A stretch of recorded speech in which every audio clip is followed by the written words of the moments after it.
founded Fori because I was working with elite athletes and had also adopted a paleo lifestyle.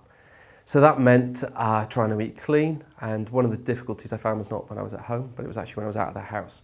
So when I was snacking on the go was the main kind of driver for the product itself, and it always felt like if I wasn't prepared at home, then when I was out of the house, it was always choosing between the worst to the best solution. So generally something sweet. Trying to get something snacking savoury was incredibly difficult. So that was, I suppose, my main driver. It was that there had to be a solution or an alternative to that. I suppose my epiphany was when I was doing an ultramarathon in New Zealand. Sounds very fancy. And I was carrying chorizo, I was fruit and seeds, I suppose, to snack on. And I kind of realised, I wonder if I could actually just make something by combining all three. And then coming from South Wales, there are food centres in South Wales of which you can work with the local government to kind of, I suppose, realise your idea. So I just took the idea to them, a brief business plan, and yeah, that was it really. It was a few years ago now. 12 months in development, from doing it on your kitchen counter, having mates and friends delve in to do it, to my father, right the way through to doing it in the actual development centres themselves.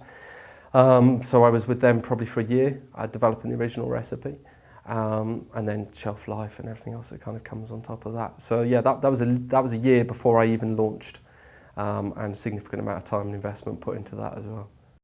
For me, I always knew that a meat bar was as a novel concept, and one that was kind of stretched people's imagination. So I always wanted to go and produce a branded solution first. So people, your mind's made up sometimes before you even eat a product. So I wanted to give it the justice that it deserved. So I invested in leasing a bakery. I printed digital packaging, so I had 20,000 packages made.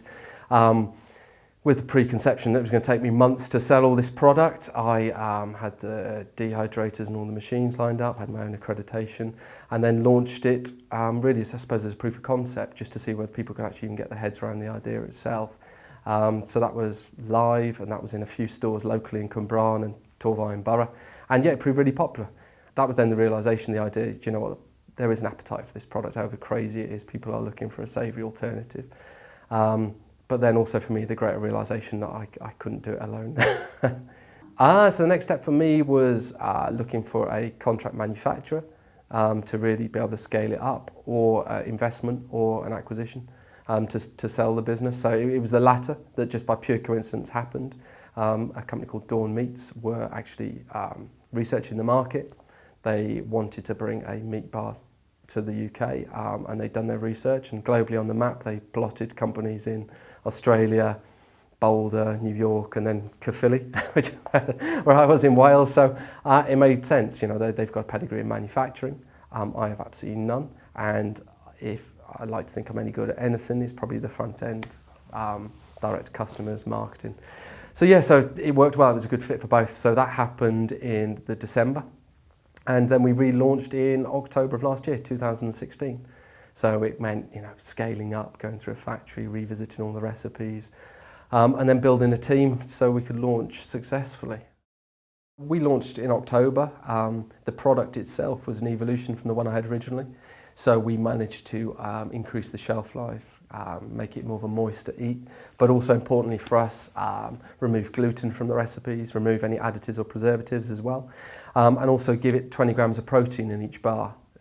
So we've kind of claimed this tagline, superior sustenance, but we wanted to make that in every way possible. So not only that you are getting value for money in the size of the product itself, that all the ingredients are ethically sourced. We use free-range grass-fed meat within that as well.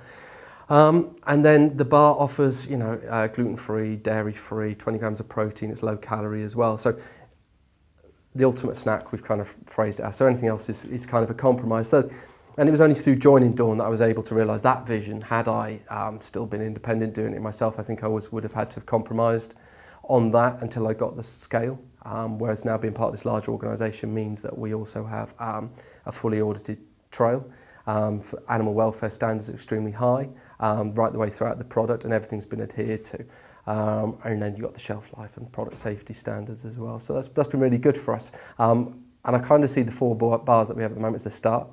We've got a big MPD pipeline. The bars themselves are proving really popular, which is great. We launched into Selfridges, which was a really good start for us. And, you know, just testament to kind of what we were trying to do. And then from there, we are now in Whole Foods, launched a month ago, and it's going brilliantly, really well. For me, that was kind of a really significant moment, because I used to walk those stores, you know, 5-6 years ago, just harbouring for my products to be on the shelf one day, so that was awesome.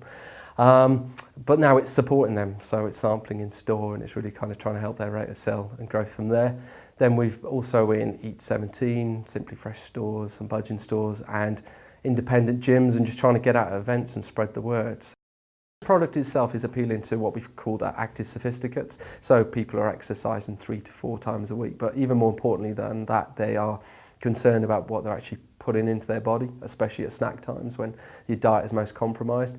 So we are finding, we've got people at celiacs, people who are following the paleo diet lifestyle, and then we've also got people who are looking for low carbohydrate, high fat diets. So appealing to a wide range, but really it was just that positioning. We want to disrupt this snack market and just give people a superior alternative to conventional snacks.